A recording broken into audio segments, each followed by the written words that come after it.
Sherifula filɛbagaw an bɛ a fɔ ka walima dɔn an y'o de fɔ kari o kari surafanato mana dun an bɛ fasodenw la nin kɛnɛ kan bi n'i ye karamɔgɔ Usman Sherif Madane Haidara ka montre lajɛ depuis Côte d'Ivoire an b'a fɔ waati mun dira ma o sera bi maaba 4 de b'an bolo.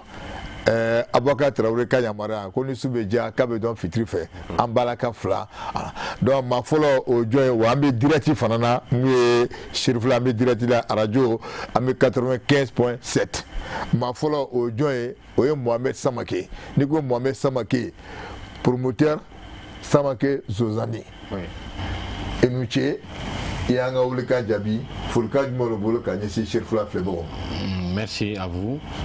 An bɛ Sherifula TV mɔgɔ bɛɛ lajɛlen fo an bɛ maliyɛn bɛɛ lajɛlen fo kɛrɛnkɛrɛnnenya la Usman Sherif Madane Haidara ale min sababu la an bɛ nin plateau in sanfɛ ani ka aw yɛrɛ fo donc a y'an invité a diyara an ye kosɛbɛ kosɛbɛ. Merci beaucoup Issa Maki. Ma filanan o ye Orokiatou Traoré n'i ko Orokiatou Traoré directrice générale Eru Alliance. Orokiatou vraiment merci beaucoup an y'an wuli jaabi folikan jumɛn de bolo ka ɲɛsin Sherifula filɛbagaw ma.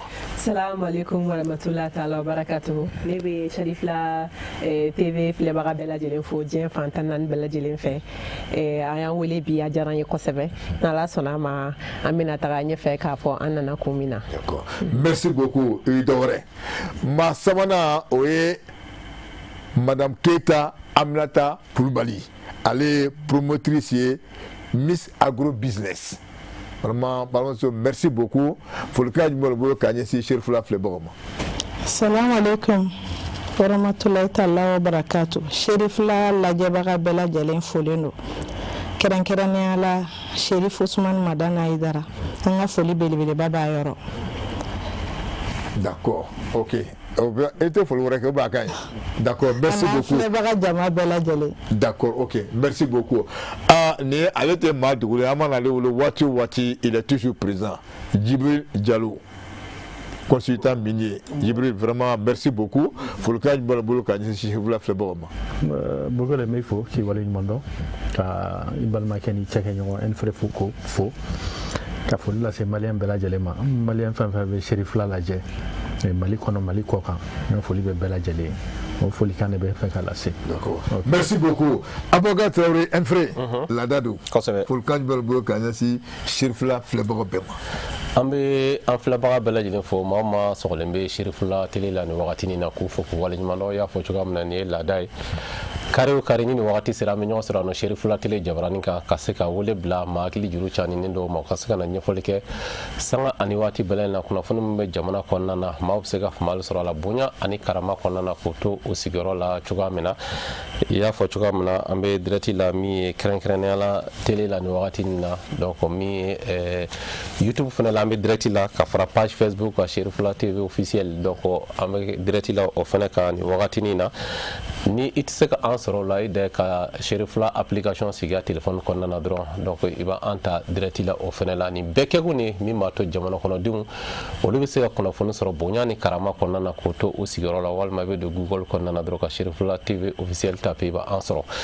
bon kelen n'i ko dusukasibagatɔ ma k'a ka file fiyɛ a bɛ kule bi su in na an bɛna kuma fɛn min kan sa ka kɛ ni min ye baarakɛbaw tagabolo ani bamayɛlɛmali baaraw kɛcogo tagabolo ye min ye kɛrɛnkɛrɛnnenya an ka jamana kɔnɔna na baarakɛda minnu ɲɛsilen bɛ o ca ninnu ma est-ce que olu bɛna se ka fɛɛrɛ kɛ ka se ka yakubaya ka ɲɛsin min ye an ka sɔrɔ nasiraw ma wa da bɛna don o de la bi su in na ka se k'a walawala min b'a to jamana kɔnɔdenw u bɛ se ka faamuyali sɔrɔ a la bonya ni karama kɔnɔna na k'o to o sigiyɔrɔ la cogoya min na. Bakari kɔrɔfɔ ɲɛna an b'a daminɛ ni Mohamed Samake Mohamed Tienu mais an b'a yɛrɛ ɲininka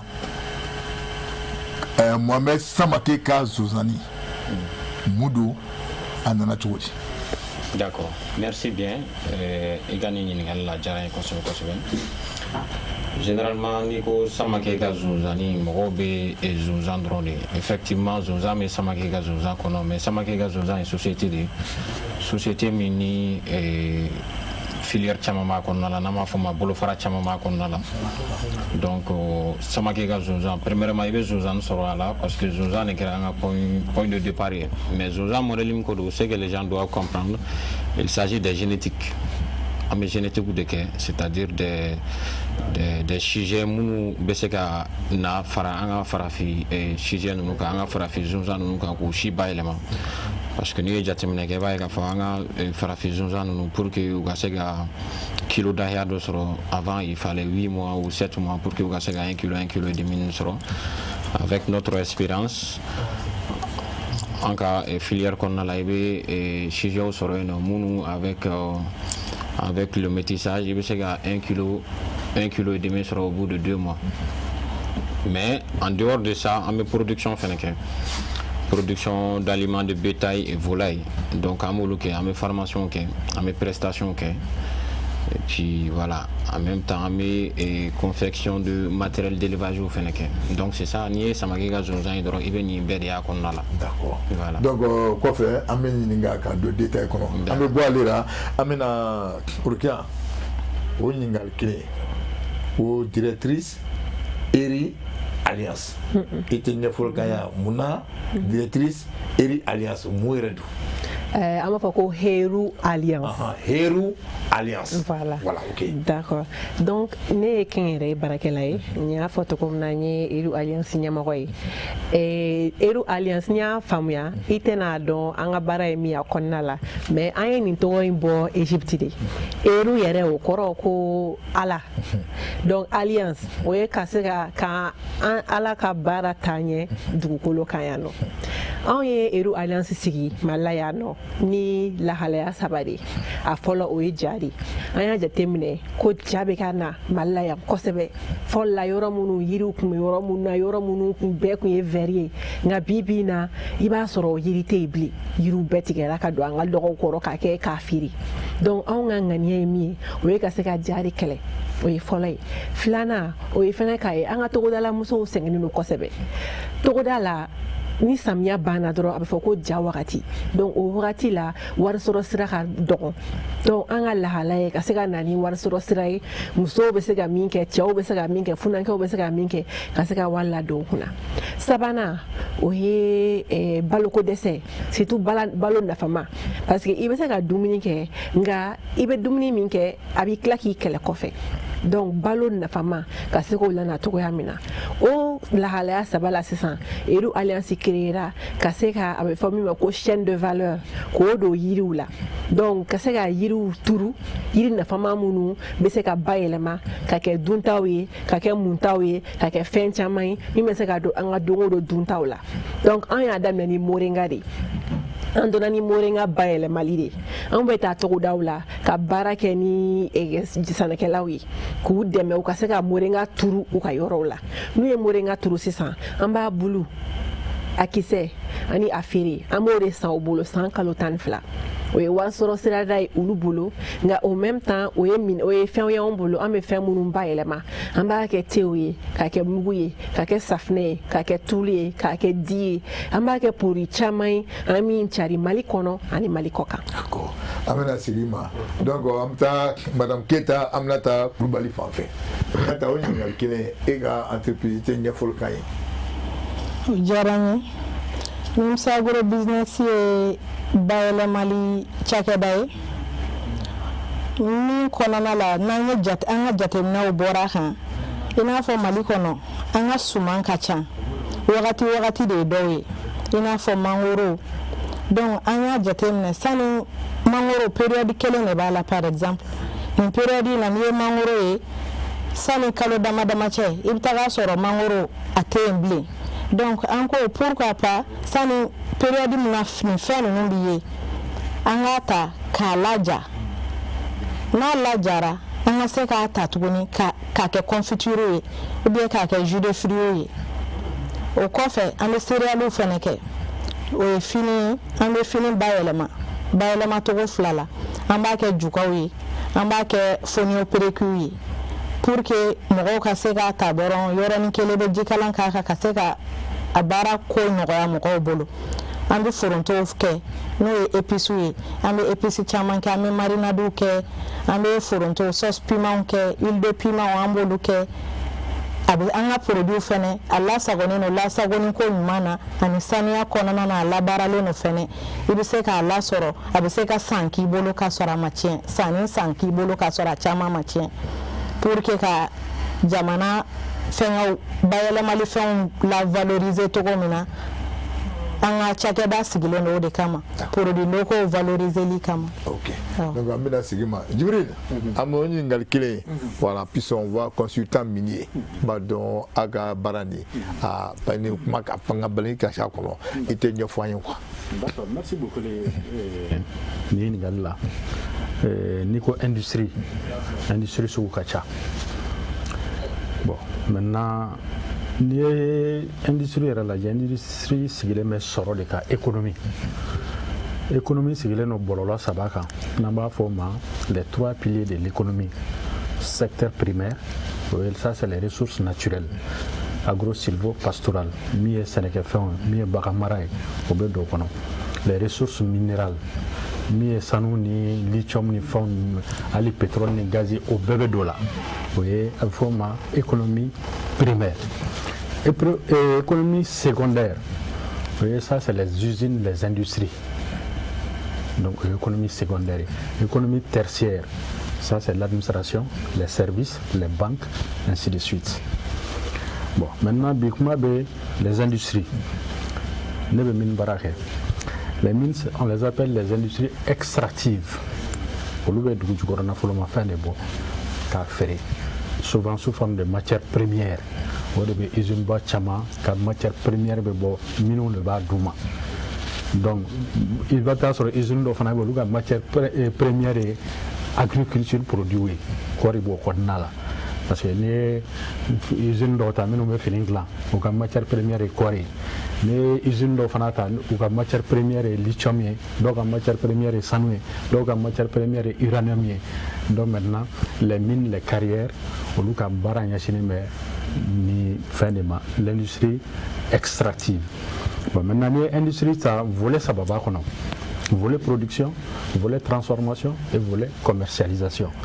Mais maintenant souvent i bɛ taa sɔrɔ nin saba bɛɛ kelen bɛ se ka ɲɔgɔn sɔrɔ industrie tigi bolo. Mais souvent sur cette chaîne, il peut aller uniquement dans la production.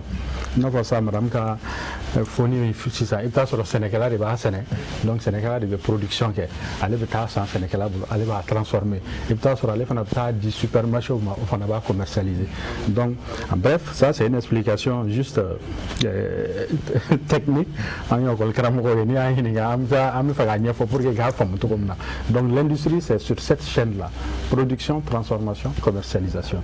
Mais maintenant, ce qu'il y a des mines et les carrières, on va faire les industries extractives. On va faire usine bâtiment fana ma minnu fana b'a transformer k'a kɛ produit fini ye o misali surun dɔ ye lithium ye n'an ye lithium bɔ sisan minnu usine wɛrɛ de b'a ta k'a transformer k'a kɛ batterie ye k'a kɛ minnu bɛ se ka don moto la ainsi de suite n bɛ se k'o de fɔ. d'accord Boubacar n hakili la k'a fɔ bi an bɛna faamuyali caman sɔrɔ nin kuma n bɛ kuma di ma. ok o b'a to n bɛ taa Samakɛ fanfɛla la ne bɛ ɲininkali min tɛnku e la ne ye jateminɛ kɛ an b'a ye k'a fɔ kɛnyɛrɛ baarakɛlaw ani bayɛlɛmali baarakɛlaw donc u nafa ka bɔ jamana kɔnɔna na kosɛbɛ sabula a bɛ fɔ ko ni a fɛnw yakubara jamana kɔnɔ a bɛ chômage kɛlɛ wa hakili la ale baara de mana développer fɛnɛ dɔ bɛ fara baara sɔrɔ jamana ka sɔrɔta kan ɔ e yɛrɛ fɛ e ka cakɛda la maa joli bɛ baara kɛ ni nɔ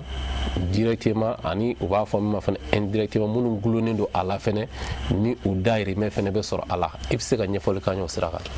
D'accord.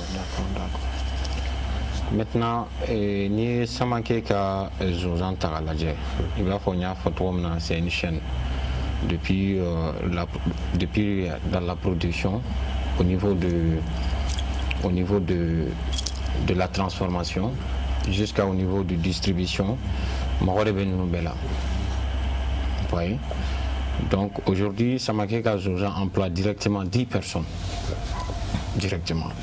Donc indirectement nous avons à peu près une dizaine. Voilà. Parce que mais ni ye baara yɔrɔ in jateminɛ baara yɔrɔ in kɔnɔna na a bɛ fɛn jumɛn de feere kosɛbɛ ni maliyɛnw ka nafa bɛ min na kosɛbɛ. D'accord. Maintenant, Samakɛ ka zonzan kɔnɔna la aujourd'hui an bɔra ka produit kura dɔ yɛrɛ bila sen kan min o bɛ bagan maralaw dɛmɛ kosɛbɛ kosɛbɛ. Parce que n'i ye jateminɛ kɛ Mali la i b'a ye k'a fɔ le coût de l'aliment de bétail est très très élevé. I b'a ye k'a fɔ bagan dumuni da ka gɛlɛn kosɛbɛ kosɛbɛ. Donc on a vraiment opté à ce que nɔgɔya kɛ éleveurs ye en créant notre aliment Agroforce. Agroforce ye aliment concentré de don. Concentré min don ale bɛ bagan dɛmɛ sira caman fɛ surtout au niveau de la croissance. Vous savez que bagan dɔw bɛ yen nɔ i b'a sɔrɔ o bagan ninnu olu mago bɛ dumuni caman de la pour que ka se k'u ka apport nutritionnel combler. Mais avec notre aliment i b'a ye k'a fɔ i bɛ fɛn caman de sɔrɔ a la minnu combiner don a la et puis en même temps on donne ça à des prix très très raisonnables et très très bas. Parce que pour un concentré généralement mɔgɔ usine tɔ minnu bɛ concentré kɛ i b'a ye k'a fɔ u b'a di prix minnu la éleveurs b'a san mais en réalité le coût est élevé alors que bagan mara dun n'i y'a ta k'a lajɛ a kun ye sɔrɔ de. Mais a nafa jumɛn bɛ se baganw ma. Bien sûr. A nafa jumɛn bɛ s'u ma. Nafa min bɛ se baganw ma premièrement ça c'est au niveau de la croissance. Baganw dɛmɛ k'u croissance évoluer très rapidement et puis bagan minnu fɛnɛ bɛ yen nɔ minnu qui sont gestantes. Parce que ni bagan gestante c'est-à-dire des animaux gestantes, il va qu'il faut au niveau du 3 mois, 4 mois, 5 mois, où on va concentrer de là. Donc en aliment il va qu'il faut avoir de conserver pour que c'est que finoti évolution n'aurait trop mina. Ka se ka mise ba yɛrɛ préparer gagnant. Mais a cogolen Bamakɔ dɔrɔn ou bien a bɛ Mali fan tɔw la. Je vais en venir. Maintenant aujourd'hui en production en zone de production ça c'est assez nous mais en produit de Dieu merci même à l'extérieur nous avons beaucoup de commandes qui viennent de l'extérieur de la Guinée, de la Côte d'Ivoire et un peu partout à l'intérieur du Mali. Ok, parce que je suis en train de dire que je suis en train de dire que je suis en train de dire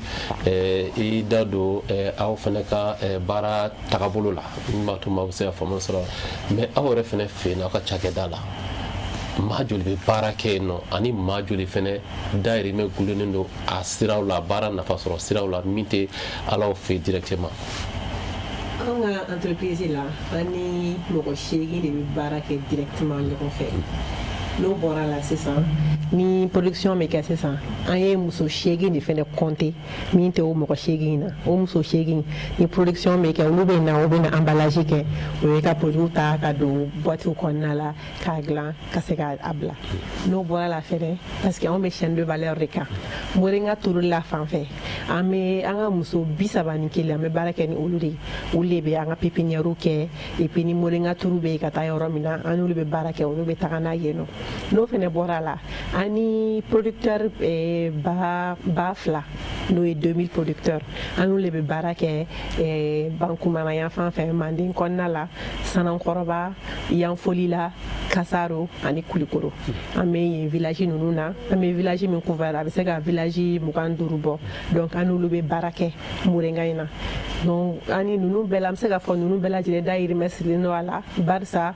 an bɛ Moringa san o producteur ninnu bolo walasa ka se ka taa n'a ye usine na k'a bayɛlɛma ka tila k'a feere supermarché la n bɛ se k'a fɔ hali supermarché fɛnɛ dayirimɛ fɛnɛ b'a la barisa an bɛna an ka produit banna an b'a di supermarché ma n bɛ se k'a fɔ an bɛ Mali supermarché Bamako supermarché tila bɛɛ lajɛlen na i b'an ka produit sɔrɔ yen nɔ donc olu fɛnɛ b'a san bolo olu fɛnɛ bɛ tila k'a feere tuguni mɔgɔ dɔw fɛnɛ bɛ yen nɔ olu fɛnɛ ta ye u bɛ produit san bolo en gros la u bɛ taa n'a ye u b'a feere an bɛ se k'a fɔ olu fɛnɛ dayirimɛ b'a la donc i mana i ka entreprise kɛ togo o togo i bɛ entreprise bɛ baara de kofɔ mɔgɔ dɔw yɛrɛ dayirimɛ bɛ sɔrɔ a la e yɛrɛ tɛ miiri mɔgɔ minnu na parce que mɔgɔ dɔw bɛ hali supermarché yɛrɛ la u bɛ taa u b'a san supermarché mɔgɔw bolo a caman u bɛ tila tuguni u bɛ taa feere Mali kɔ kan e yɛrɛ tɛ minnu dɔn donc entreprise yɛrɛ kɔni ka développer dugu kɔnɔ a nafa tɛ fɔ ka ban. Ok mais e yɛrɛ bolo nafa wɛrɛ jumɛn de bɛ parce que ka kuma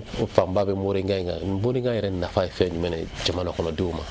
N ka kuma daminɛ la ɲɛfɔ an bɛ fɛ ka ja de kɛlɛ an y'a jate minɛ ko yirituru bɛ kɛ san o san nka o si tɛ ka ja bali an ko an bɛ an sɔ don yiri la yiri min bɛ kalo 3 kalo 5 kɔnɔ yiri min bɛ se k'a bulu bɔ ka se k'a feere barisa jago kun ye tɔnɔ ye donc an y'a jateminɛ ko ni producteurs ye moringa turu kalo 5 ɲɔgɔnna kɔfɛ sisan n'u sera ka kɛ fɛn feere sisan a b'a to u b'u janto a la u bɛ a ji k'a kɔrɔ ka se k'a feere moringa ye yiri ye a nafa tɛ fɔ ka ban moringa lili a fara a bulu a kisɛ a feere nin bɛɛ lajɛlen de ka ɲi adamaden ma anw bɛ nin bɛɛ lajɛlen de bayɛlɛma walasa ka se ka an ka tension tɔ bɛ bɛɛ ka so sisan ka se ka tension bila normal la diabète bɛ bɛɛ ka so sisan ka se ka taux de sucre ko tila k'o jigin a bɛ fɔ o ma ko glycémie ka tila k'o jigin k'o bila normal la cholestérol k'o fana bila normal la fɛn min ye hali dumuni bayɛlɛmali kuma caman an bɛ dumuni kɛ dumuni tɛ bayɛlɛma o bɛ tila ka na ni bana wɛrɛw ye ka tila ka ko wɛrɛw lase mɔgɔw ma donc moringa filɛ a bɛ dumuni bayɛlɛmali nɔgɔya wa hali fɛn min ye vitamine ko ye fɛn min ye calcium fer protéine vitamine A moringa b'o bɛɛ lajɛlen lase mɔgɔ ma n'i b'a ta progressivement mais est ce que a sɛgɛsɛgɛra min ye sɛgɛsɛgɛlibagaw fɛ kosɛbɛ yan kosɛbɛ moringa sɛgɛsɛgɛra parce que moringa in a tɛ kɛ Mali dɔrɔn la yan nɔ moringa yɛrɛ producteur min yɛrɛ b'a kɛ ka tɛmɛ diɲɛ bɛɛ lajɛlen kan a bɛ fɔ o ma ko Inde de y'o ye Inde diɲɛ la production min bɛ kɛ 100 sara la Inde bɛ min kɛ o ye 80 de 100 sara la olu bɛ 80 de kɛ ni Inde bɔra yen nɔ Amérique du Sud bɛ yen nɔ olu bɛ 10% kɛ n'o bɔra yen nɔ Afrique yan nɔ a tɔ 10% in na Afrique la Afrique du Sud de bɛ a fanba kɛ kosɛbɛ Afrique de l'Ouest la sisan n'i ye diɲɛ ka production ta olu tɛ hali 5% kɛ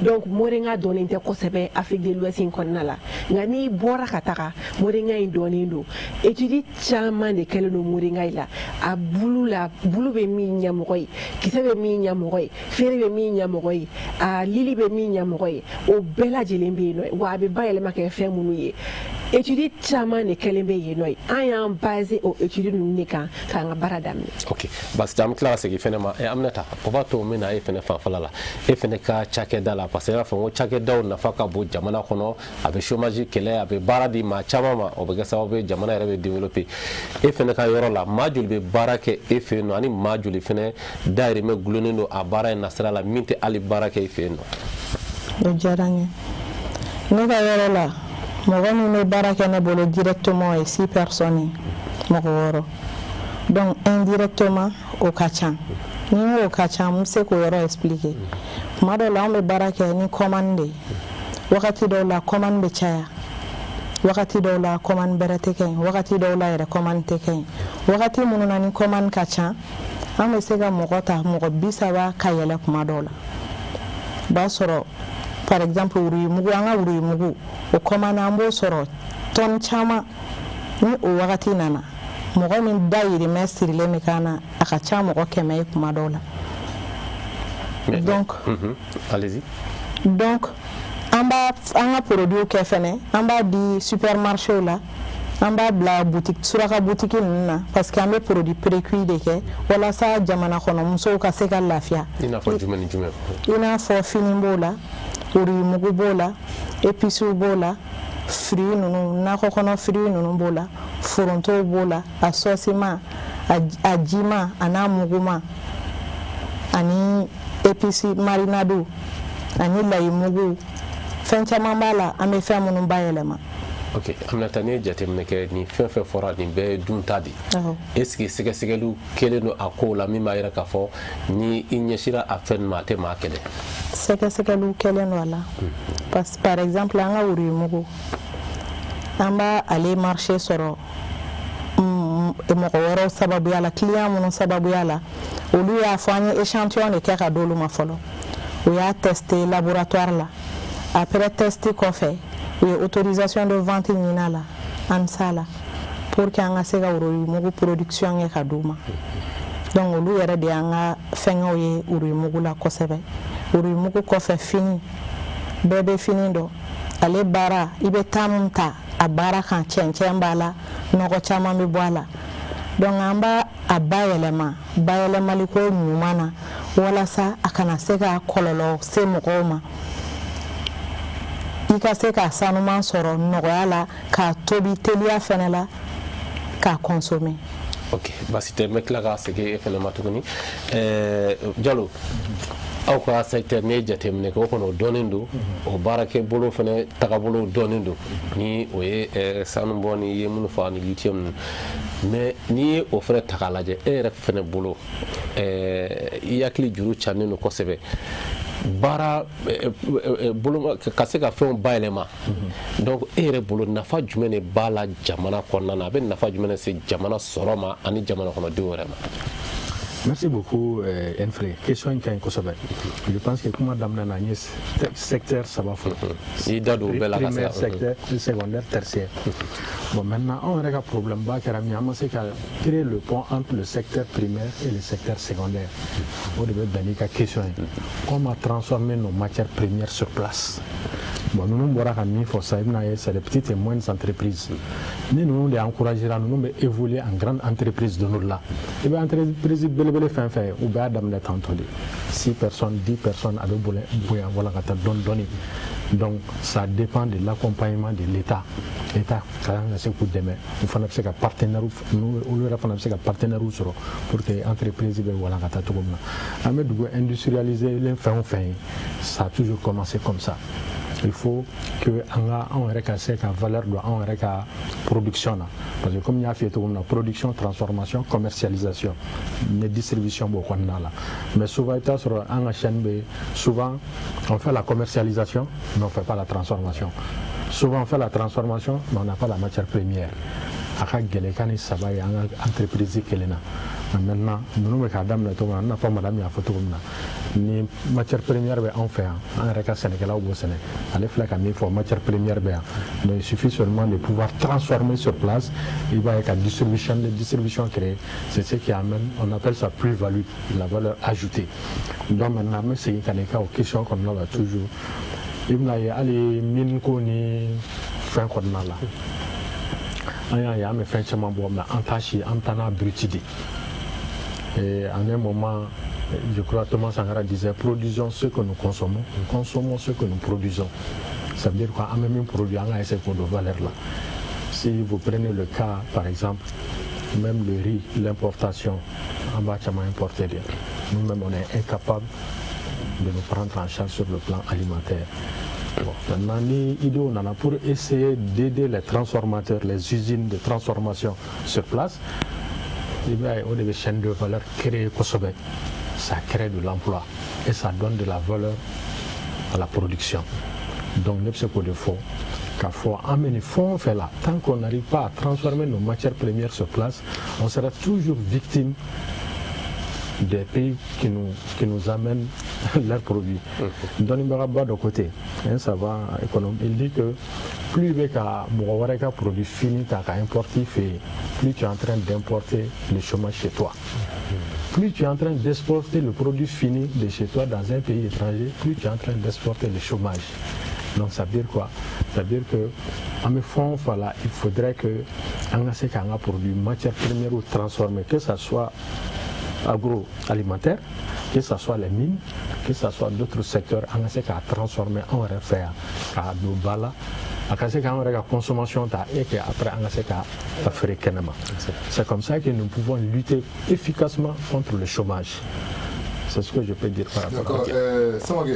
Maintenant, il faut Ikabara, un nombre de personnes. Tu as vu donc qu'il faut qu'on aille de mourir don. Donc, comme Ikabara, ben, voilà qu'on y fait. Mais bara plan, moi, à tes temps de difficulté, il y a la SAK Barani. Sur le Thomas, c'est Gala Farabe Akawa. Bien sûr.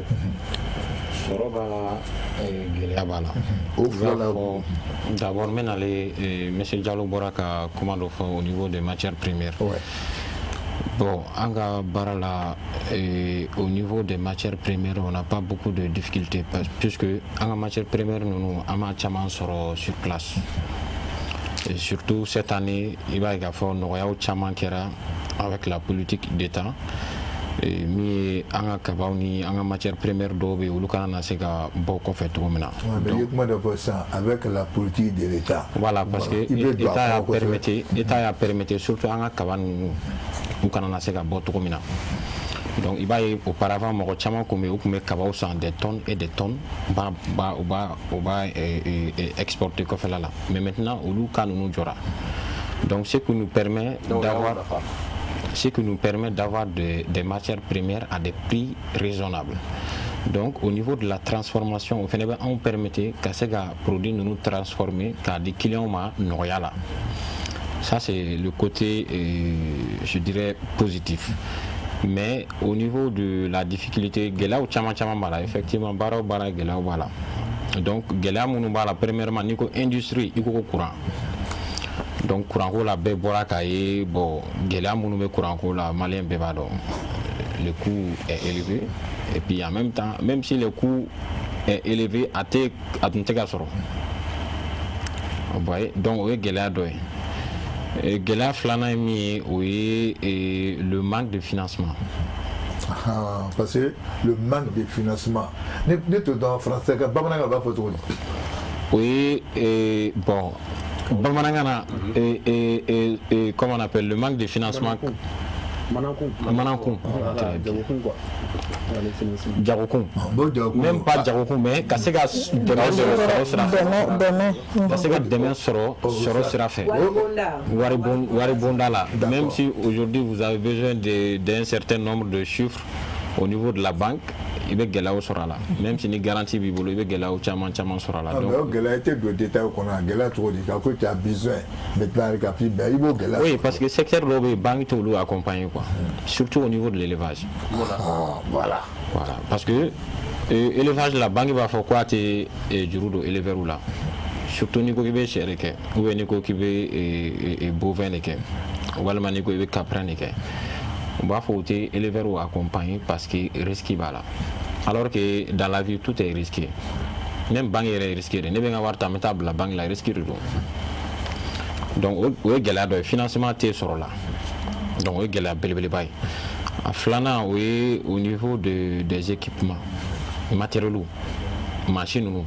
Même machine dɔw bɛ yen n'i nana n'a ye n'i y'a importer ka bɔ kɔfɛ ka na n'a ye n'a nana i bɛ baara k'a la mais pièces d'échange ninnu une fois que gɛlɛyaw sɔrɔ a réparation na problème bɛ yen nɔ. Donc o ye gɛlɛya belebelebaw ye minnu en tout cas an bɛ minnu ye au niveau de notre secteur. Voilà.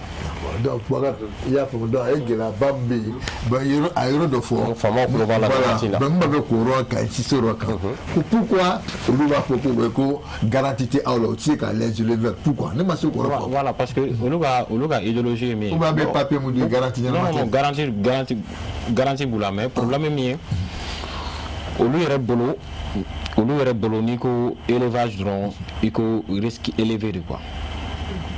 Olu bolo n'i ko élevage dɔrɔn i ko risque élevé quoi. Parce que tout de suite ça c'est une réalité en élevage. Il faut parler, tout le monde écoute. Tout de suite tu peux avoir 10 000 sujets, le lendemain tu n'as rien.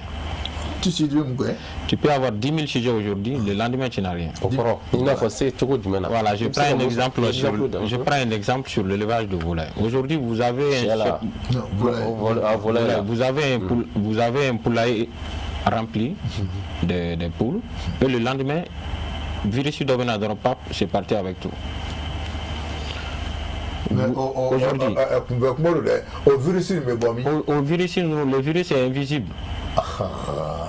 Maintenant, aujourd'hui, tu peux avoir un troupeau de moutons. Aujourd'hui, dans une semaine, vous n'avez rien du tout. Ça, c'est des réalités, quoi. Mais l'élevage qu'on a là, c'est pas que nous mène à quoi. Tu peux faire 10 ans dans l'élevage sans rencontrer ce genre de problème. Tu peux faire des longues années sans pourtant qu'il y ait un problème. Mais ni psychologie, généralement, il va se remarquer là. Il va se remarquer là qu'il faut être éleveur ou accompagné. Sinon, moi, j'ai fait des pays où je prends un exemple sur l'Algérie. Vous savez qu'en Algérie, il y a des mais quand vous partez en Algérie tout de suite, il va y avoir le prix du lait est très moins cher par rapport ici au Mali. Par exemple, le litre de lait en Algérie, c'est 125 dinars. 125 dinars, c'est à peu près à 125 francs CFA. Non. Dinar là, c'est comme Mouga, Dromé Mouga, dinar là. Algérien de Bangoura, allez, voilà, à peu près 200 francs CFA. Voilà, il y a famille. Donc, il y a une grande différence entre nous et ces pays-là. Mais au Louga, élevage, au Louga fait secteur privé, nous faisons généralement ou accompagner nous quoi. En général, ils sont accompagnés par qui? Par l'État. L'État est de nous accompagner et puis l'État veut bangu encourager qu'à ce cas où le secteur privé accompagner. D'accord. Donc,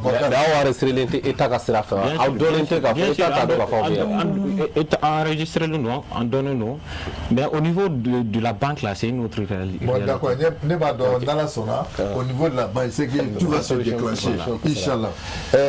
Comme il y a photo là, ko ne masa fa ko arabukano horu c'est ça héros voilà bon si ça parce que na titani sorobike de gela famille ya ba yala ni flala et puis c'est comme fanya smoué sore ça va quand même ba ni sore fala sore là donc gela et du mo ba ni gela ta fala ni kon ma fo ni entrepreneur mballa ya no ni ay do ka tegara fa kuna ni entrepreneur ika tegara fo ne mo ro fo ka tegara fo barsa bibi na niko ki entrepreneur ka mballa ya no gelea mi me kala ito soroke fika si euro dollar ne fa ina gelea surtout ni kara entrepreneur mballa gelea ka chan gelea bi damne matière première là je pense que Diallo ya kuma fo ale ko problème tout le fait matière première là parce que état bulu du koroba dondo ni matière première kera ni claro la tukuni ni ko ki matière première sura kontana ki beta no i ka usine ki bo transformer gelea bi fele parce que courant te ka basiki au problème be ni claro la tukuni imana o be brave ka foko i ka sira ki ka produit transformer c'est ça sugu yɛrɛ fɛnɛ na sisan i ka produit a bɛ taa sugu min na produit bɛ bɔ faransi a bɛ bɔ États-Unis a bɛ bɔ Abidjan a bɛ bɔ Niamey a bɛ bɔ dugu wɛrɛw la donc i n'olu produit de bɛ concurrence la maliyɛn filɛ bi na maliyɛn t'a yɛrɛ ka produit fɛ an k'o fɔ ɲɔgɔn ɲɛna maliyɛn t'a yɛrɛ ka produit fɛ n'i ye ka produit bila bi même qualité k'a fɔ ko ni produit bɔra faransi hali maliyɛn tɛ réfléchi a bɛ faransi ta in ta o problème fɛnɛ b'an kan problème bɛ niveau bɛɛ la mais n'i y'a ye i b'a fɔra ko o problème y'a bɛɛ est-ce que normalement est-ce que qualité ɲuman don wa parce que voilà comment dire est-ce que qualité ɲuman don parce que n'i y'a ye maliyɛn b'a fɔ ah bon an tɛ nin fɛ an bɛ nin de fɛ ou bien soit est-ce que qualité ko tɛ ou bien mun ko don o tɛ qualité ko kun b'a la fɔlɔ la nka bi na entrepreneur bɛ ka formation sɔrɔ formation état yɛrɛ bɛ ka entrepreneur former kosɛbɛ ONG bɛ ka entrepreneur former Nations Unies mɔgɔw bɛ ka entrepreneur former formation bɛ ka na fan bɛɛ fɛ de telle sorte que qualité bɛ ka ɲa sisan entrepreneur caman kun b'a fɔ ko emballage kun ye problème ye nka bi na ɲɛ bɛ ka sɔrɔ la dɔɔni ka taga emballage ko bɛ ka ɲɛnabɔ dɔɔni ka taa Samake fɛn fɛnɛ fɔ ko accès au financement au problème bancaire. Nka an fɛnɛ bɛ min fɔ fond dɔ bɛ yen nɔ ko fond d'amorçage n'o ye FACEG FACEG fɛnɛ sigilen de don sisan entrepreneur minnu bɛ yen nɔ ka se k'u dɛmɛ minnu bɛ yen nɔ yɛrɛ hali u ma baara yɛrɛ daminɛ fɔlɔ yɛrɛ FACEG bɛ juru dɔw la juru u ka se ka juru sara o juru sarali kɔnɔna la sisan privé fɛn de don néerlandais ni allemand de don olu de ye fond dɔ sigi ko FACEG fond d'amorçage pour les jeunes o FACEG in fɛnɛ o bɛ niveau saba de la niveau fɔlɔ o ye entrepreneur minnu bɛ yen nɔ ye k'u ma baara foyi daminɛ u bɛ fɛ ka don entrepreneuriat la idée b'u bolo u bɛ fɛ ka entrepreneuriat kɛ ko min na o b'u bolo nka sɔrɔda t'u bolo donc FACEG bɛ u gɛrɛ u yɛrɛ la ka na k'a fɔ karisa n bɛ da i la n bɛ wari d'i ma n bɛ kɛ garantie ye e ni banque ni ɲɔgɔn cɛ donc olu b'o wari di kuma dɔ la a bɛ se ka taa miliyɔn kelen na ka taa fo miliyɔn 5 la a bɛ dépend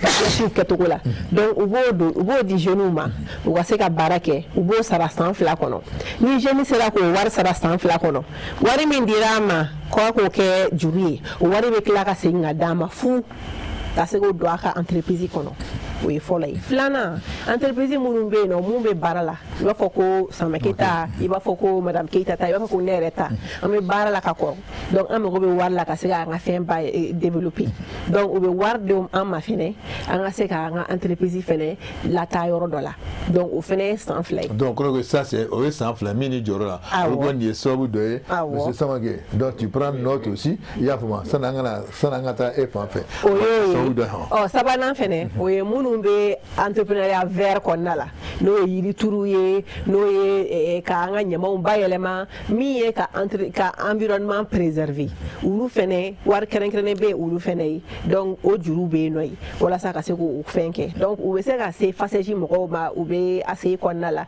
ka se ka information sɔrɔ ni mɔgɔw fɛnɛ mago bɛ information na u bɛ se ka o contacter donc ka se ka o kow lajɛ. Ça fait une très bonne nouvelle ta présence sur le plateau voilà ni mun ɲɛ banna n b'a dɔn vraiment o bɛna kɛ sababu dɔ ye quoi enfin effectivement ne yɛrɛ ye FASEJ sɔrɔ entrepreneuriat vert kɔnɔna la ne y'a sɔrɔ nin ye ne bɛ san 2nan yɛrɛ de la ne ka juru laban yɛrɛ o bɛ sara septembre kɔnɔ donc ni ne y'o sara sisan ne ye min sara o bɛ tila ka segin ka di ne ma fɛnɛ wa FASEJ yɛrɛ fɛnɛ u bɛ tila ka hali subvention d'i ma u b'a f'i ye n'a sɔrɔ e ka baara a bɛ emploi créer u bɛ subvention dɔ d'i ma min ni juru yɛrɛ tɛ kelen n'a sɔrɔ e ka baara k'a fɔ i y'i kunkolo baara i nana ni idée min ɲɔgɔnna tɛ mɔgɔ wɛrɛ bolo donc u bɛ tila ka subvention d'i ma o fɛnɛ o ye subvention 2nan ye subvention 3nan wɛrɛ bɛ yen tuguni u bɛ nin bɛɛ d'i ma nka an bɛ se k'a fɔ nin fɛn ye funanŋɛw de ta ye parce que âge de b'a la donc n'i tɛmɛna o âge la dɔrɔn a tɛ d'i ma fɔlɔ la o tun b'a fɔ ko de 18 ans à 35 ans nka musow ta bɛ se ka taa fo 40 ans na bi na donc o bɛɛ ka nɔgɔya don musow ma o nafaw bɛ yen nɔ donc n bɛ se k'a fɔ gɛlɛya bɛ yɔrɔ min na solution fɛnɛ bɛ yen nɔ ye a fila bɛ taa ni ɲɔgɔn ye. D'accord vraiment merci je pense que mon ami est à l'écoute donc ale b'a fɛ donc n b'a di kulo bɛ nin na donc ni émission banna i bɛ note ta voilà donc mun ye madame Nata o ye ɲininkali kelen ye an bɛ na i fan fɛ nɔgɔya bɛ se ka kɛ gɛlɛya fana bɛ yen e yɛrɛ ka entreprise a bɛ cogo di.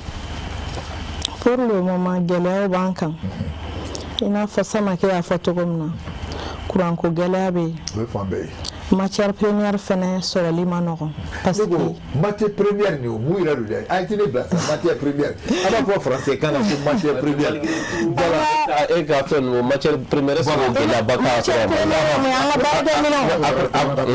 matière première dɛ français kan nin fin de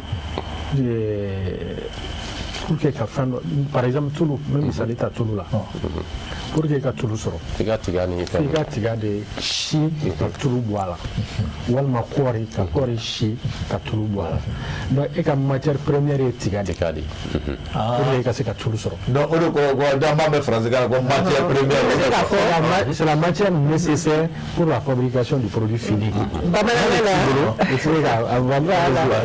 bamanankan la matière première o ye fɛn bakuru de min bɔra an yɛrɛ ka sɛnɛfɛnw la min ma se ka hali min ma bayɛlɛma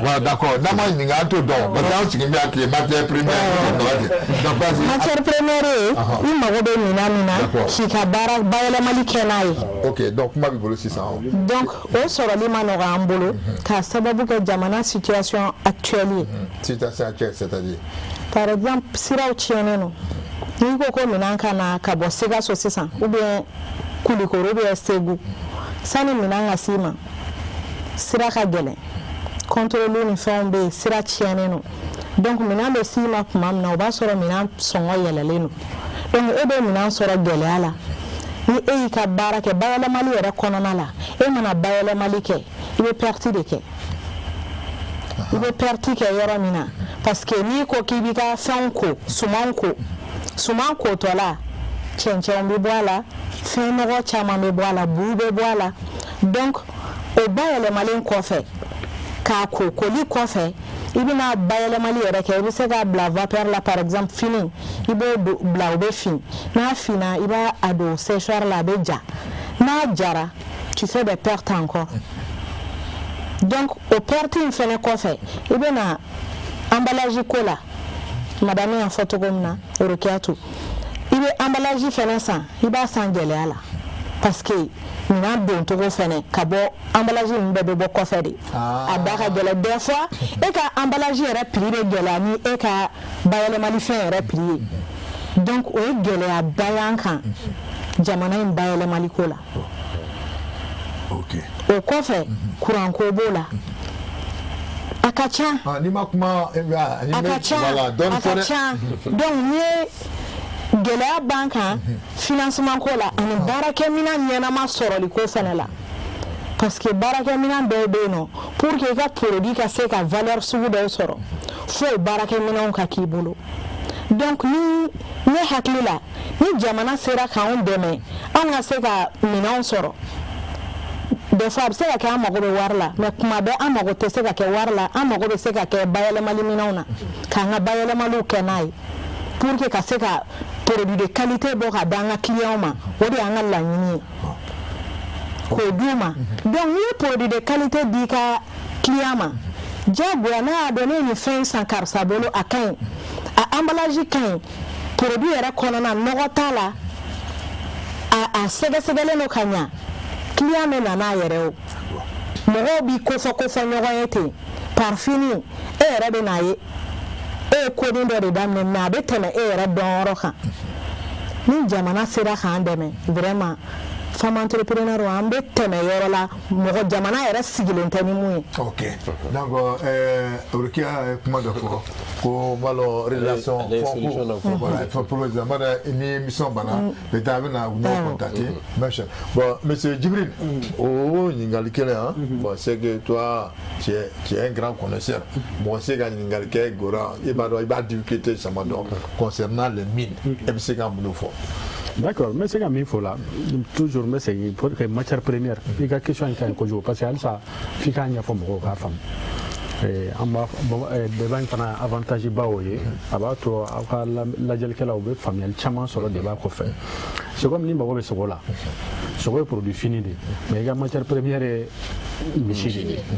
Donc les ma michidi sur les sur donc ta matière première, au michidi ou ma saga, non il y a matière première.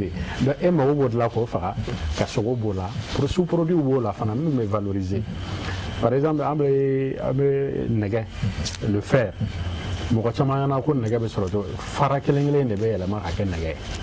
La matière première, c'est la roche.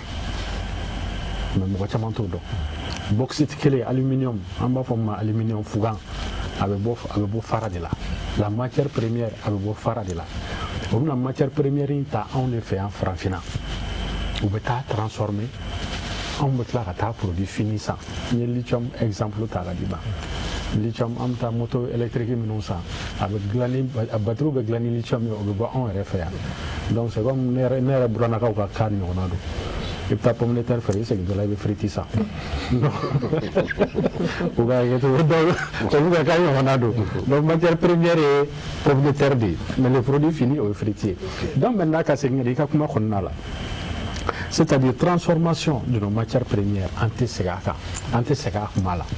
Tant qu'en France, en masse codé, en industrie de là. Bon, maintenant, les petites et les moyennes entreprises là, il faut faire des gars qui ont demain avec le financement. Alors, on a un débat qui a au plateau, la loi sur le contenu local.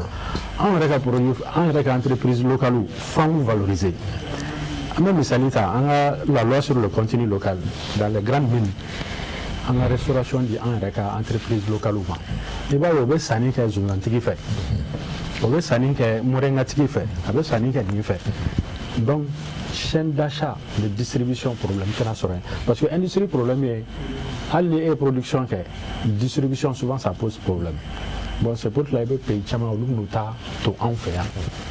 Bon, ça va amener une concurrence déloyale en industrie parce que nous avons produit un courant problème pour le faire.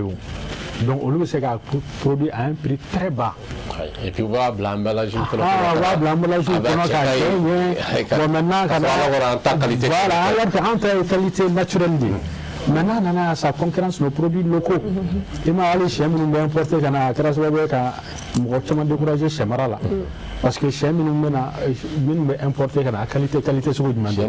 Chez nous, un moment, pas carpure, il faut tabac. Moi, je nous avons importé qu'on a fait. Bon, finalement, ça concurrence même la production locale. Ça casse l'industrialisation des petites et moyennes entreprises. Parce que les petites et les moyennes entreprises, là où les entreprises belé, si avec les financements, les conditions sont réunies, sans que les sans invité à l'inauguration, donc maintenant, il faut état de coûts accompagné par les financements. Par exemple, la loi sur le contenu local. Au fond, on est confronté au même problème. Comment financer les entreprises locales? À nous, un marché au Sénégal, souvent moyenté. Nous travaillons avec le financement de la banque, on a des garanties. Garantie à la war béni na chani war jolu tata. Donc finalement, on va que tout. Donc, le problème est que alors que les pays américains nous envier. Une méthode de financement de vos petites et moyennes entreprises au boulot. Mais nous avons à disposition. Moi, je peux vous garantir que sans que les sans fla. Mais il semble que fond donc aussi de nos petites moyennes entreprises parce qu'il faut le ministère de l'Europe qui est nous à Kama. Exactement. Allez, il y a un fonds de garantie pour les entreprises la flamme est assez là qui a été créé pour ça aussi. Donc maintenant pour essayer d'accompagner les petites.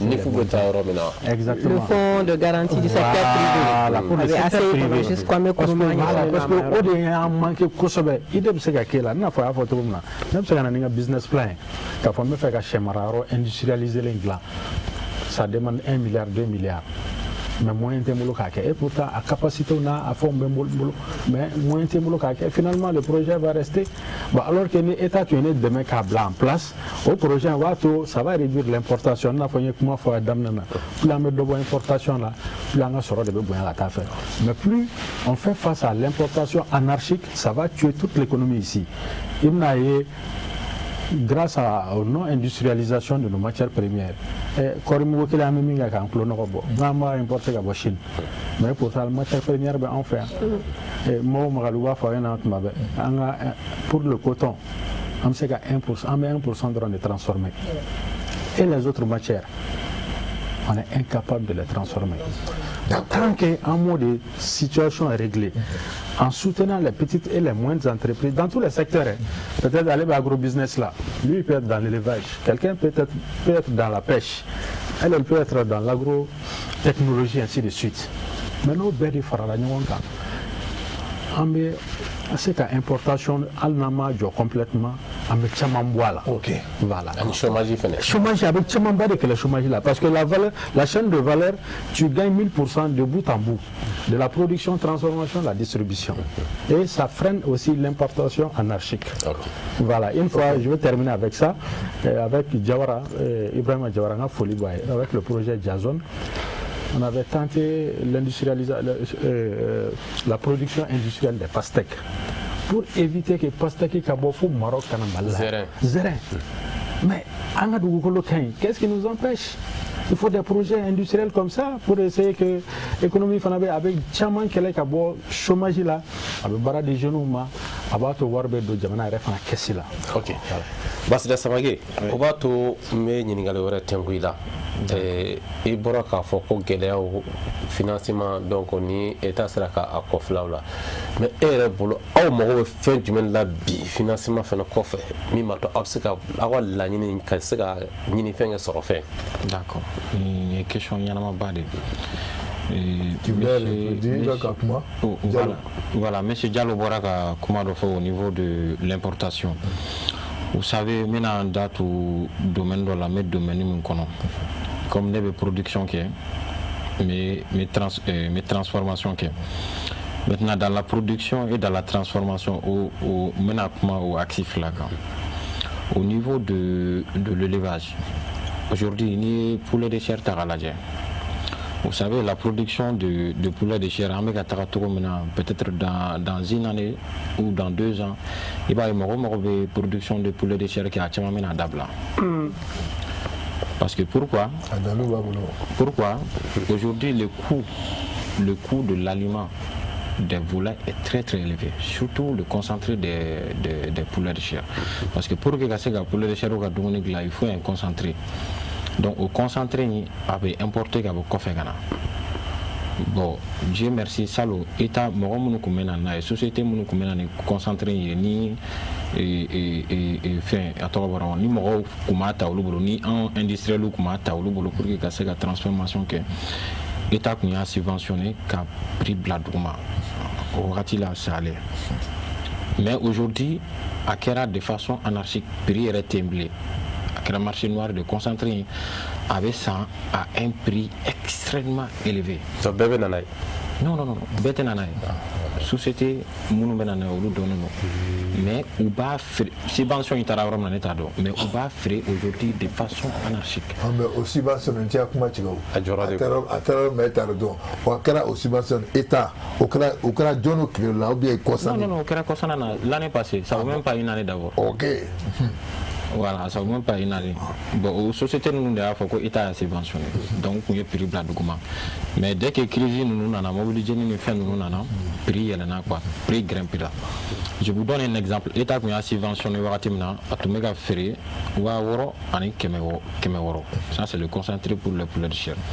Aujourd'hui, avec à faire 60 000 à 50 000. Ça, c'est un sac de 50 kilos. Alors, de faire un poulet de chair ou d'agueler à 600 quoi. Non, c'est poulet de chair, c'est comme quoi.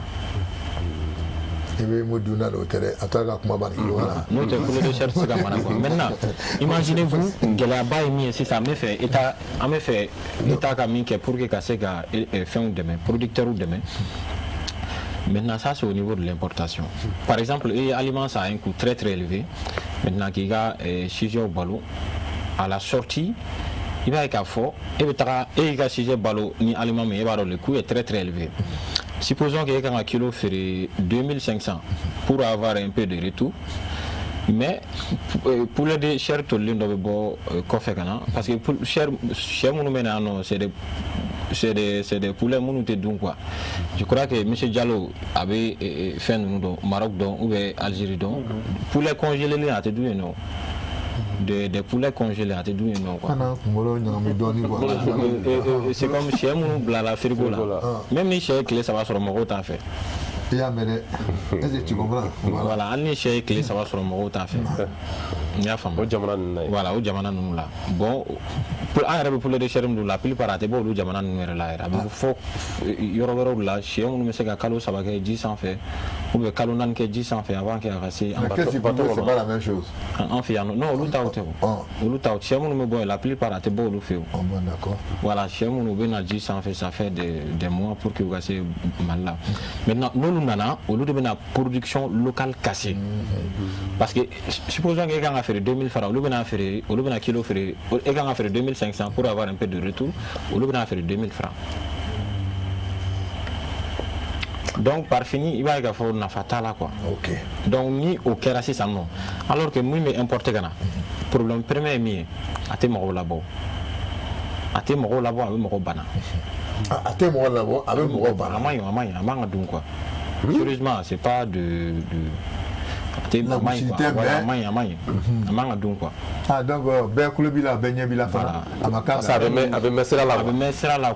mesra là et puis fait nous dunia avec ni bana wera ouye quoi il y a famille donc oui problème bay jamana kan ay hakli to mina pour que ube fin to le munu boko fe kana kana production locale nous la gauche dans ce cas là d'accord problème flana mi matière d'obé non en domaine nous la matière première d'obé munu be importer ka boko fe donc jamana ka se ka noya ke fene pour que ube don to mina noya la voilà ça transformation niveau fene là à se ka 10 clients ma produit fini na à un prix raisonnable ni me se ka élever ou demain ka se ka tono soro.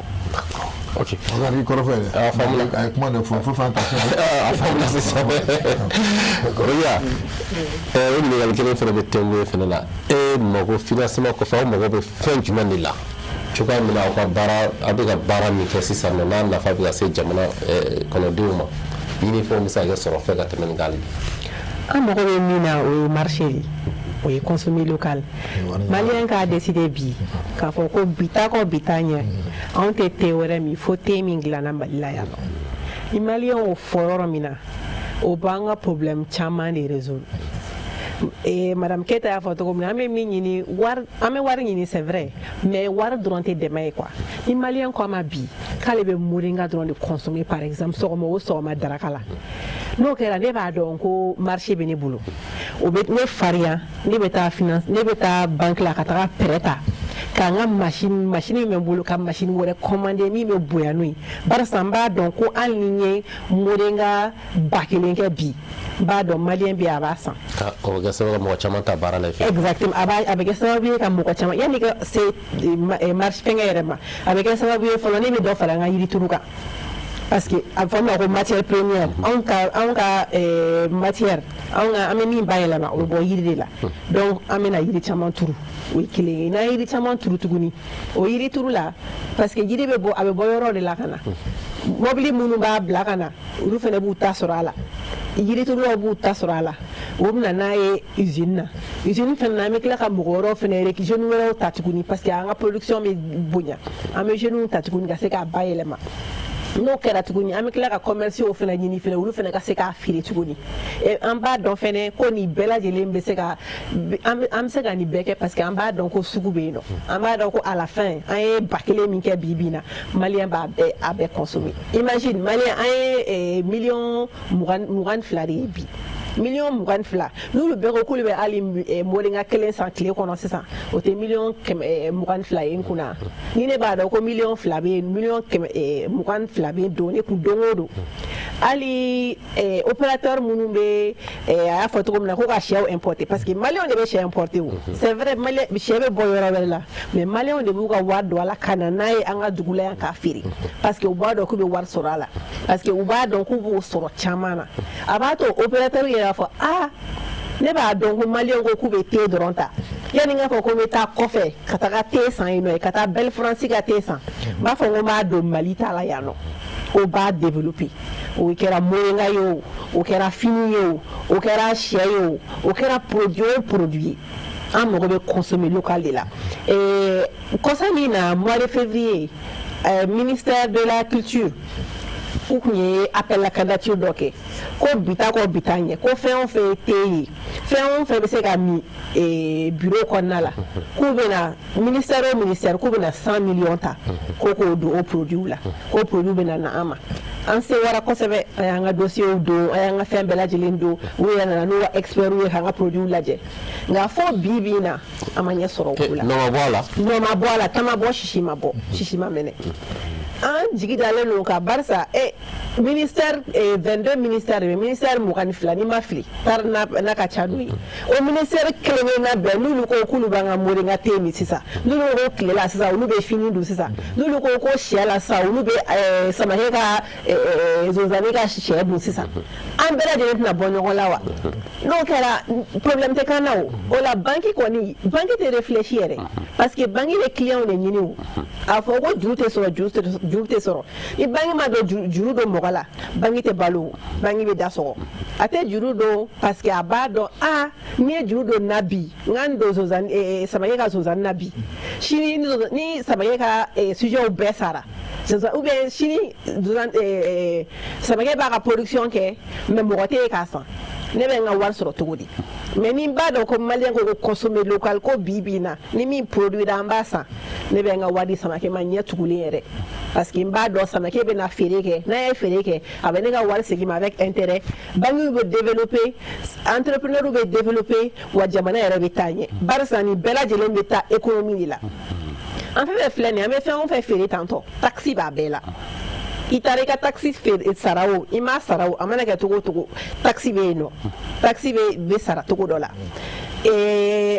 a fɔ ko emploi an b'a la ko pays bɛɛ bɛ fɛ k'i ka emploi taux d'emploi fɛngɛ k'i ka funankɛw ni ka baara sɔrɔda caya o bɛ baara sɔrɔda caya an ka sɛnɛkɛlaw filɛ nin ye sisan don o don u sirilen don kɔfɛla de la parce que et n'a bɔra ɲɔ la hali an ka produit minnu kɛ malo ni fɛnw a bɛɛ bɛ exporter ka taa mais ni entreprise bɛ yen minnu bɛ taa san quantité la tonne ka t'o san an ka sɛnɛkɛlaw bolo olu t'u ka wari sɔrɔ wa o b'a sɔrɔ a nɔgɔni yɛrɛ fɛ donc ni malien ko k'a bɛ malien produit consommer bi na a bɛ nafa min ɲa dugu jamana yɛrɛ ye a tɛ fɔ ka ban. mais ne b'a ka ɲininkali yɔrɔ min na i ye produit dɔ i ko bolenga wa bɛ moringa ye mun de dɛ.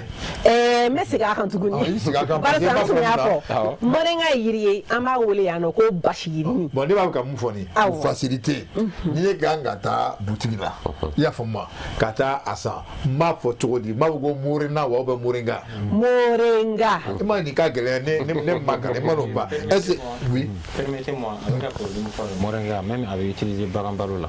d'accord an bɛna si parce que i b'a fɔra cogo min na a ka gɛlɛn dɔw fana ma est-ce que tu vois est-ce que tɔ wɛrɛ tɛ yen mɔgɔ bɛ se k'a lakodɔn cogo min na parce que n'i taara a bɛ dɔn cogo di.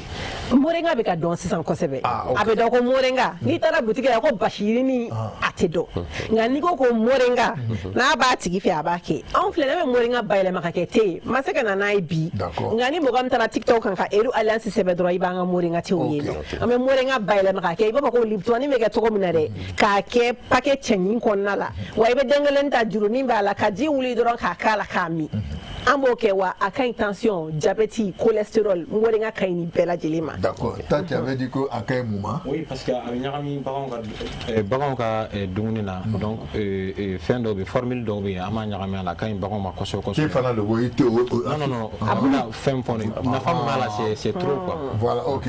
voilà ne fɛ ka min da o kan an ni baganmaralaw bɛ baara kɛ surtout sɛ maralaw mɔgɔ sɛ marala minnu b'an ka moringa kɛ u ka bagan dumuni na u ko ma k'olu ka sɛfan ka girin ni sɛfan normal ye wa fana ni virisiw bɛ na virisi bɛ fɛngɛ la de a t'i ye donc a b'a to ni sɛ ye moringa dun a b'a to virisi nin mana na a tɛ tiɲɛni ba k'o kun i b'a fɔ k'a bɛ deli ka tiɲɛni kɛ cogo min na. d'accord ok.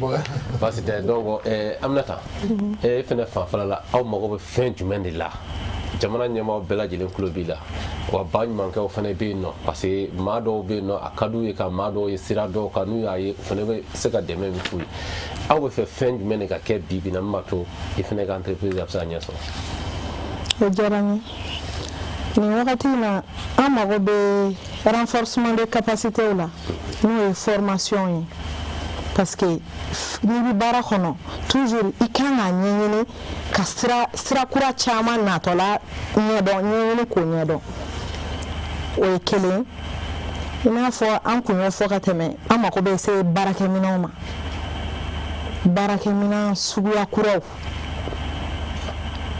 o fɛnɛ tɛmɛlen kɔfɛ an mago bɛ se wari ma an ka entreprise kɔnɔ o bɛ se ka a to dɔ bɛ fara an ka production capacité kan o fɛnɛ b'a to ni dɔ farala an ka production capacité kan o b'a to an fɛnɛ bɛ se ka emploi caman créer donc an bɛ se ka contribuer jamana ka ko caman ɲɛtaga caman na parce que mɔgɔ o mɔgɔ i sera ka emploi créer i bɛ ka jeunesse dɛmɛ i bɛ ka état dɛmɛ i bɛ ka jamana contribuer jamana yɛrɛ ka ɲɛtaga la en un mot donc mɔgɔ o mɔgɔ i ko i b'i ka jamana fɛ n'i sera ka ko kɛ ko min bɛ se k'a to jamana bɛ se ka taa ɲɛ sɔrɔ vraiment ne fɛ o ye belebele ye o kan ka kɛ citoyen ɲuman bɛɛ ka kɛta ye i faso ma quoi ne hakilina la. ok baasi tɛ maa yɔrɔ dɔ fɔ. mais ninnu ka baara nin don ça c'est quel ministère.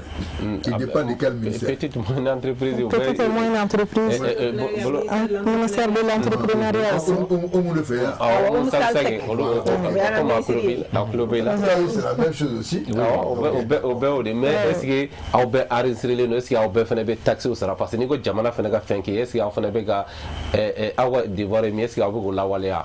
an bɛ k'an se k'a la. ok baasi tɛ donc nin de ka produit dɔw ye jaw ye quoi n nana ni dama dama ye komi a bɛɛ tɛ se ka na an bɛ fɛn caman kɛ ni dama dama ye k'o yira mɔgɔw la donc conclusion tuma na i bɛna yira ni fɛn min na a bɛ baara baara min kɛ parce que yan i bɛ don ni fɛn yan mais i tɛ bɔ n'a ye ok monsieur Diallo ok d'accord l'alimentation là c'est très bon, c'est naturel. C'est pas pour la faire la publicité, mais j'ai dit la vérité.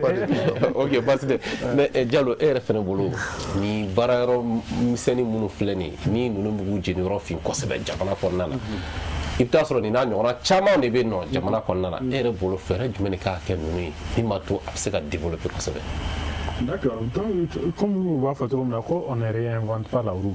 Fɛn min dilanna an tɛna segin ka b'o dilan a ɲɛna tɔw bolo cogo min na an b'o de ta an fana b'a lajɛ o bɛn an ka réalitéw ma walasa a bɛ se ka ɲɛ an fana fɛ yen. Je pense que u bɛɛ kumana n'i ye kuma in jateminɛ i bɛ fɛn caman y'a kɔnɔ o ye contenu local in de comment valoriser nos producteurs. Parce que n'an b'an ka producteurs valoriser an bɛ taa mɔgɔ wɛrɛ de ta valoriser o kɔrɔ ye jumɛn an bɛ taa mɔgɔ wɛrɛ ta de ta ka na o consommer an fɛ yan. Je crois que Moussa Traoré à l'époque il disait consommons malien. C'était un slogan mais qui n'a pas été bien accompagné. Ça veut dire quoi? An yɛrɛ bɛ fɛn minnu produit an fɛ an kana taa to ka taa dɔ ta kɛnɛma ka na an yɛrɛ ka production concurrencer yan. N'i y'o kɛ i ye économie faga de o. Tubabu yɛrɛ b'a fɔ o ma ko mais c'est pour dire que le concept hali n'a sɔrɔ wagati tɛ mais maintenant i b'a adapter ka réalité de la sisan de la réalité du moment. Tubabu b'a fɔ o ma ko le protectionnisme économique i b'a ye o yɛrɛ fɛ yen u tɛ jɛn ni fɛn dɔ ka bɔ Chine ka taa don olu yɛrɛ fɛ yen parce que a production b'olu yɛrɛ fɛ yen mais pourtant olu b'a ta ka taa feere jamana wɛrɛ ma mais en farafin jamana on n'a pas pu faire un front commun contre ces importations là mais n'i sera k'o freiner créer les conditions de créer des champions nationaux. En ma forme, les champions nationaux. Nous faisons évoluer à 600. Un jour, il faut des champions nationaux. D'un côté, là, ils ont commencé comme ça. Depuis les petites unités de production, les cimenteries, il faut qu'on ait une unité. D'un côté, Nigeria, tiens. Oui, oui. L'ancien président du Nigeria, Olusegun Obasanjo, Chemarala de Dobio. Mais de façon industrielle. Mais c'est pour dire que Famayani fait nous. C'est des choses en activité ou créativité mais économie wili ka jɔ a sen kan mais Mali la généralement jeune bɛɛ kɔnɔ ko ne ma cravate don ka veste don ka taa n sigi bureau la ma baara sɔrɔ ou bien fo état k'an ta baara la non l'entrepreneuriat j'ai toujours dit à mes étudiants on doit inculquer ça dans la tête des étudiants depuis qu'on est kalan na dire que jamana y'i ta o jamana m'i ta o i bɛ se ka activité dɔ créer yɛrɛ ni jamana y'i ta tant mieux o ye garisɛgɛ mais ni jamana m'i ta il faut pas qu'il ka t'i ka temps perdu yiri kɔrɔ tɛ min na Samakɛ Samakɛ ɲɔgɔnna jeune camanbaw de bɛ yen qui ont eu des idées i n'a fɔ madame olu ɲɔgɔnnaw mais dɔw caman t'a ɲan'a bolo donc c'est pour dire que il faut que état yɛrɛ fana ka olu accompagner i n'a fɔ a bɔra ka exemple min ta état ye décision dɔ ta ministère bɛ ka montant dɔ labila pour nos producteurs locaux c'est-à-dire tabali minnu chaise minnu bɛ san sani an ka taa kɛ minnu dilanna Chine ni Turquie ye an k'o confier an yɛrɛ ka ministre dɔw la. Jalo yɔrɔ in nafa ka bon dɛ sabula o bɛ ninnu bɛɛ de concerner. mais a b'o secteur bɛɛ de concerner. parce que i ye min fɔ sisan restaurant bɛ ministère bɛɛ kɔnɔ. oui. ni par exemple sɛ sanna yan moringa ka kɛ daraka ye don o don sɔrɔ cafetière bɛ ministère bɛɛ bureau bɛɛ kɔnɔ u ka to ka moringa min ka se ka nin nafɛn ninnu fana san. A ka ɲini o restaurant a ka sanni yɔrɔ donc pratiquement je pense que c'est toute la chaîne qui va marcher mais maintenant dɔ fana bɛ fɔ ɲɛ cɛlakaw ye o ye an fana ka producteurs souvent hali contenu local la an ye kɛlɛ k'a la mais souvent certains de montant fa bɛɛ dɛ dɔw ka qualité man ɲi la qualité du produit d'accord ok mais a effleurer dɔɔni pour que vraiment an ka producteurs fana bɛ se k'u yɛrɛ ɲɛ cogo min na i n'a fɔ Bokele y'a kuma fɔ yan n'i y'a ye an bɛ ɲininkali kɛ la qualité aussi parce que daminɛ na dɔw b'a dilan ka ɲɛ mais au fil du temps la qualité se dégrade bon e min yɛrɛ publicité k'a tigɛ f'i bɛ tila ka nimisa ne b'a ko mais a m'a daminɛ tan il faudrait que kuma ka kɛ producteurs fana fɛ norme dɔ bɛ yen i n'a fɔ les normes ISO et qui conforme qui bloque. Mais maintenant, l'État de Fanaka comment pouvoir aider ces entrepreneurs-là et l'entrepreneuriat aussi au début c'est qu'à sababu ka industrialisation to sinsi mais il faut des décisions politiques aussi pour que en me faire un produit en fait pour le bla en valeur mais pour que importation nous bena faire faut on fait des produits fait kana to ka importer fait n'importe comment parce que nous ka droit besoin tinga barajo no joradro o mana de madad mana no me ado ko ka usine joradro o na prix prix de la RTC à Saminable. Alors, ils utilisent ta datuna. Donc, il faudrait que l'État ait une bonne politique d'industrialisation et cela passe par la valorisation de nos produits locaux, de nos entreprises locaux et du contenu local. D'accord. On a vraiment bichu na oro diara explication dira. Donc, Madame Kita. Maga la bambi ere pour yafuma iba pour mouvafne amukumati. Bon, makan laban mene bolo o be jamanaden bɛɛ concerné fɔlɔ bɛ jamanaden bɛɛ concerné an ka essayer an ka segin an ka kɔrɔlenw ma parce que n'an seginna an ka kɔrɔlenw ma ni ko an ka segin an ka kɔrɔlenw ma an ka bayɛlɛmali fɛnw yɔrɔ la n'an seginna kɔrɔlenw ma ka k'an yɛrɛ ye Mali bɛ avancer ni tigadɛgɛ ko don n'an y'an ka tigaw san yan a bɛ dilanna yan k'an ka tiga dilan an bɛ tigadɛgɛ dilan an yɛrɛ b'a san an yɛrɛ kun donc o ye kɔrɔlen dɔ ye an ka finiw an ka segin u ma an ka kabamugu an bɛ taga farine importelenw san alors que nin bɛɛ bɛ dilanna Mali kɔnɔ yan bi kaba yɛrɛ kelen fila a bɛ se ka kɛ buru ye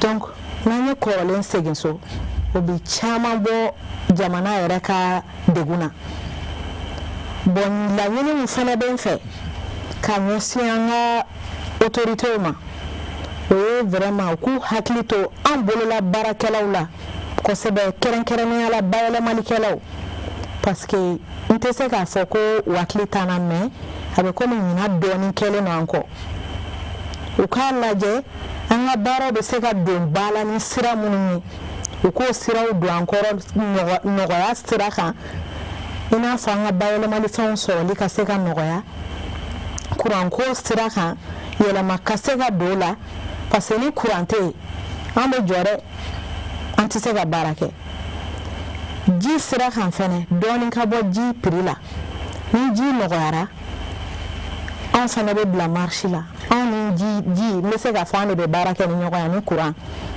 donc jamana k'a lajɛ u bɛ se k'an dɛmɛ cogo minnu na u k'o k'an ye partenaires kɔfɛ Mali yɛrɛ kɔnɔ n'u bɛ se k'an dɛmɛ partenaire ko la cogo min na u ka se ka na marché d'an ma Mali produit an fana ka se k'a labɔ a ka taga diɲɛ fantan naani bɛɛ fɛ ne yɛrɛ hakili la ni jamana sera k'i hakili to an na jamana dɔrɔn tɛ maliyɛn bɛɛ kelen na ni bɛɛ sera k'i hakili to o yɔrɔ la ne ɲɛ b'a la jamana in an bɛ se yɔrɔ la an yɛrɛ sigilen tɛ ni yɔrɔ min. Ok, Boubacar, donc comment tu dis, il y a un produit de avec Mougla. Vraiment, merci beaucoup. Donc, on a dit ça. Courtier, il y a vraiment une conclusion bien. Ne kɔni bɛ min ɲini an ka opérateur économique fɛ u ka da an entrepreneurs la u ka se ka baara kɛ ni anw ye semaine tɛmɛnen na forum international de la diaspora kɛra o forum in na u y'a yira maliyɛn caman bɛ ka segin ka na Mali la yan nɔ ka se ka na entreprises dayɛlɛ o kumaw kɔnɔna la a yira la ko kuma dɔw la a bɛ se ka baara kɛ ni entrepreneurs ye minnu bɛ yan kaban donc ka se ka entreprises fɛnɛ lataaɲɛ Mali kɔnɔ minnu bɛ yan nɔ opérateur économique fɛnɛ bɛ se k'o kɛ an b'a fɔ ko investisseurs généralement investisseurs bɛ bɔ Mali kɔ kan de ka na fɔ k'u bɛ na wari don yan nɔ mais investisseurs bɛ Mali la yan nɔ u ka da anw na an ka se ka taga an ka se an ka entreprises lataaɲɛ c'est vrai entrepreneuriat ma nɔgɔn Mali la yan nɔ mais n'i ye dɛmɛ sɔrɔ surtout entrepreneur maliyɛnw yɛrɛ fɛ investisseur maliyɛnw fɛ a ka ca Ala fɛ entreprise bɛ taa ɲɛ o ye opérateur ta ye maliyɛnw ta a ye kɛ maliyɛn produit fɛ ni américain denmisɛnnin jɔ bi ka produit d'a ma a bɛ ɲininkali kɛ ko ni produit in dilanna min n'i y'a fɔ ko ni produit dilanna Espagne ni produit dilanna Amérique jamais a tɛ produit wɛrɛ ta min ta ka Amérique a bɛ Amérique produit ta parce que a b'ale kunna depuis a fitininma ko n'a ye produit américain ta a bɛ Amérique économie de développer donc an fɛnɛ k'a bila an kunna ko n'an ye maliyɛn produit kelen san bi bi in na an bɛ ka dɔrɔmɛ kelen don Mali de kɔnɔna la en fait an bɛ ka Mali de taa ɲɛ. Consommer malien, c'est pas qu'un concept, c'est une réalité, c'est une vision et c'est également un mindset que nous devons mettre, que nous devons nous inculquer naturellement. Et puis, en autorité au fait, même mini nous fait faire. Oui, après la candidature, mi bla, qu'on vient consommer local propulsé, qu'on y 100 millions, et une ministère ou là. Après, on a que mi mes papiers sans fait. Avec walaya ambe walaya mi avec walaya mi c'est entrepreneur ou développer les cas comme là-bas oui. Merci beaucoup monsieur Samaki. Bon comment ka là-bas mene bolo d'abord au lieu qu'a fait malien yene ou ka da ou ka entrepreneur là parce que entrepreneuriat ni ko entrepreneuriat doro iko de ko ka mogo be fait mon là ka se ka fɛrɛw kɛ walasa olu bɛ se ka sɔrɔ cogo min na donc an bɛ fɛn o fɛn na c'est pour eux donc n'u y'a dɔn k'a fɔ ko a bɛ ka k'olu de ye effectivement a b'an dɛmɛ an ka baara la kosɛbɛ kosɛbɛ filanan ye min ye vous savez aujourd'hui kuranko kɛra sababu ye ka entreprise caman de datugu pour que ka se ka panneau installer il faut beaucoup d'argent surtout machine dɔw bɛ yen panneau minnu b'olu ta c'est beaucoup de millions donc état ka fɛrɛ bila sen kan je sais que u bɛ baara la halisa mais u ka fɛrɛ kɛ walasa kuranko bɛ se ka nɔgɔya cogo min na donc folikan laban o ye ka aw yɛrɛ fo ka Usmane Cherif Madani Haidara fo ka maliyɛn bɛɛ lajɛlen fo bɛɛ ka dɔn ka fɔ jamana in a bɛna nɔgɔya a bɛ gɛlɛya mais a bɛ nɔgɔya parce que aujourd'hui le Mali a une jeunesse très dynamique. I b'a ye k'a fɔ aujourd'hui i bɛ denmisɛnnin caman ye i b'a ye k'a fɔ u jɔlen n'u sen kan u bɛ ka baaraw kɛ u bɛ ka miliyɔn sɔrɔ c'est grâce à l'entrepreneuriat donc entrepreneuriat bɛ fɛn di mɔgɔ ma a bɛ mɔgɔ k'a yɛrɛ ye quoi donc o de bɛ n bolo k'a fɔ maliyɛnw ɲɛna. Merci beaucoup Djibril. Merci beaucoup les merci ka se k'an wele an ka kuma nin jɛmukan in kan nin jɛmukan in nafa ka bon kosɛbɛ bon ne kɔni bɛ min fɔ o ye la première richesse d'un État, c'est d'abord la qualité de sa ressource humaine. Adamaden, c'est au début, au milieu et à la fin. Al ni milliard ni former l'État, tu vas finir dans la pauvreté. Donc il faudrait former les jeunes dans l'entrepreneuriat depuis qu'ils sont étudiants dans les modules. Flana, ça c'est la valorisation du contenu local. Il faut que nous consommons localement. Pour cela, il faut que l'État même s'implique en incitant les différents services de l'État à acheter même local d'abord. Parce que moi, le